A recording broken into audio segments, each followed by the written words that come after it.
Iku dheke dadi profesor Rusia niku dek mriku nggih komunis ya. Nggih komunis niku sing dicapelek niku. Asline mboten komunis kaya Aidit niku asline. Tapi ini adalah kata-kata Lastari, warga Gunung Gangsir Pasuruan saat diwawancarai oleh Warta Bromo TV yang menceritakan bagaimana persepsi masyarakat Gunung Gangsir terhadap salah satu tokoh nasional yang terkenal di masa lalu, Semaun. Bagi banyak orang di Gunung Gangsir, Semaun dipersepsikan secara positif, terlepas catatan sejarahnya sebagai pendiri sekaligus Ketua Umum pertama Partai Komunis Indonesia alias PKI. Kisah tentang Semaun menjadi salah satu simpul menarik dalam perjalanan PKI. Pasalnya banyak sumber yang menyebutkan bahwa ia yang bergerak dalam haluan PKI pada akhirnya justru berseberangan dengan partai tersebut. Utamanya adalah ketika ia bergabung dengan Partai Murba yang didirikan oleh Tan Malaka. Lalu seperti apa riwayat pria yang pernah menjelajah Eropa dan ikut dalam gerakan-gerakan di Tajikistan serta menulis novel berjudul Hikayat Kadirun ini? Sebelum mulai, jangan lupa subscribe dulu ya. Kalian juga bisa mendaftar jadi member Pinter Politik dan dapatkan konten-konten eksklusif dengan klik tombol join di bawah ini ya. Dan buat yang berminat untuk membeli e-book Pinter Politik, jangan lupa kunjungi toko Pinter Publishing di Tokopedia, Bukalapak, Shopee, dan semua toko online lain kesayangan kalian. Link selengkapnya juga bisa kalian cek di kolom deskripsi.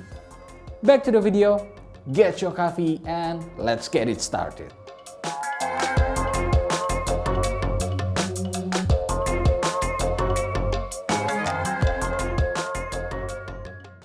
Semaun lahir pada tahun 1899 di Curah Malang, Sumobito, Jombang, Jawa Timur. Ayahnya, Prawiro Atmojo, bekerja sebagai pegawai kereta api rendahan. Semaun hanya belajar di Sekolah Dasar Bumi Putra kelas 2 alias Sekolah Ongkoloro, tetapi sempat kursus bahasa Belanda di HIS yang merupakan sekolah dasar bagi anak priayi dan orang berpunya. Selulus dari sekolah Ongkoloro, dia bekerja sebagai juru tulis di stasiun kereta api Surabaya pada 1912 saat usianya masih 13 tahun. Pada 1914, Semaun menjadi sekretaris Sarekat Islam Cabang Surabaya. Usianya masih 15 tahun ya kala itu. Di tempat ini juga ia sempat tinggal di rumah kosan milik Hos Cokroaminoto yang menjadi tempat tinggal beberapa tokoh lain termasuk Soekarno dan Kartosuwiryo. Setahun kemudian dia bergabung dengan Vereniging voor Spoor en Tramwerkpersoneel alias VSTP yang merupakan serikat buruh kereta api dan tram. Ia juga bergabung dengan Indis Sosial Demokratis Vereniging alias ISDV cabang Surabaya. ISDV adalah organisasi yang didirikan oleh Henk Snifflit yang menjadi cikal bakal Partai Komunis Indonesia. Menurut Ruth McVie, dalam kemunculan komunisme Indonesia, Semaun banyak terlibat dalam aktivitas serikat buruh kereta api, sehingga mengantarkan dirinya mendapatkan nama buruk sebagai seorang agitator buruh pertama di Indonesia. Kedudukan itu juga menghubungkan dirinya dengan Snifflit yang kemudian menjabat di VSTP. Pada Juli 1916, karena diangkat sebagai propagandis VSTP yang digaji bulanan, Semaun pindah ke pengurus besar VSTP di Semarang. Dia pun berhenti dari pekerjaannya di stasiun kereta api Surabaya. Dia juga menjadi redaktur Si Tetap, organ penerbitan VSTP berbahasa Indonesia. Dia juga diangkat sebagai propagandis Sarekat Islam Semarang. Setahun kemudian, tepatnya 6 Mei 1917, dia terpilih menjadi Ketua SI Semarang. Semaun berhasil meningkatkan jumlah anggota SI Semarang dalam waktu 1 tahun saja, dari 1.700 anggota pada 1916 menjadi 20.000 orang pada 1917. Kegiatannya di ISDV membuat dia membawa SI Semarang ke arah radikal yang selalu bertentangan dengan Sentral Sarekat Islam selaku koordinator SI lokal. Ini juga yang mengantarkan pada perpecahan dalam tubuh SI antara SI Merah dan SI Putih. Semaun kemudian menjadi Ketua Partai Komunis Indonesia pada 1920. Pada musim gugur 1921, dia berangkat ke Uni Soviet untuk menghadiri Kongres Komunis Internasional ketiga. Tan Malaka ditunjuk untuk menggantikan posisinya. Tan kemudian menyelenggarakan sekolah gratis bagi anak-anak buruh anggota SI di Semarang. Pada 1922 terjadi pemogokan besar-besaran Serikat Buruh Pegadaian yang dipimpin Abdul Muiz dari Sentral Sarekat Islam. PKI mendukung pemogokan ini yang kemudian berhasil digagalkan oleh pemerintah dan memecat para pegawai yang mogok. Pada Mei 1922, Semaun kembali ke Hindia Belanda. Dia mulai menempuh haluan yang hati-hati dengan tujuan memulihkan pengaruh PKI dan menghindari tindakan pemerintah terhadap partai. Tetapi desakan massa mau tak mau mendorong dilakukannya aksi. Pemogokan buruh kereta api pada Mei 1923 membuat Semaun ditahan dan kemudian diusir dari Hindia Belanda. Semaun tiba di Amsterdam, Belanda pada 20 September 1923. Pada November 1926 dan Januari 1927 pecah pemberontakan PKI di Jawa dan Sumatera. PKI kemudian dilarang. Ribuan pendukung komunisme dikirim ke Bovendigul. Beberapa pimpinan PKI berhasil kabur ke Uni Soviet. Ini adalah titik ketika mereka mulai mengkampanyekan kemerdekaan Indonesia.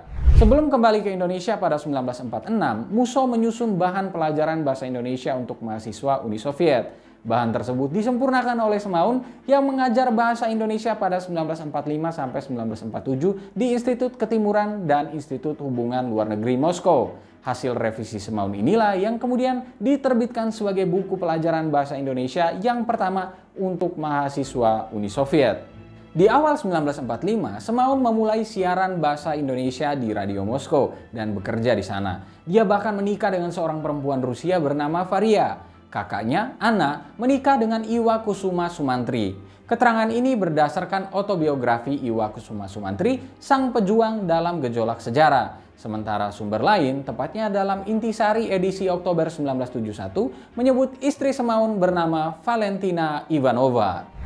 Beberapa sumber menyebutkan bahwa mungkin karena dianggap terlalu paham soal Soviet, Semaun dilarang pulang ke Indonesia. Pemerintah Soviet khawatir Semaun yang pernah menjadi ketua semacam Badan Pembangunan Nasional Turkmenistan akan dituduh mata-mata mereka di Indonesia.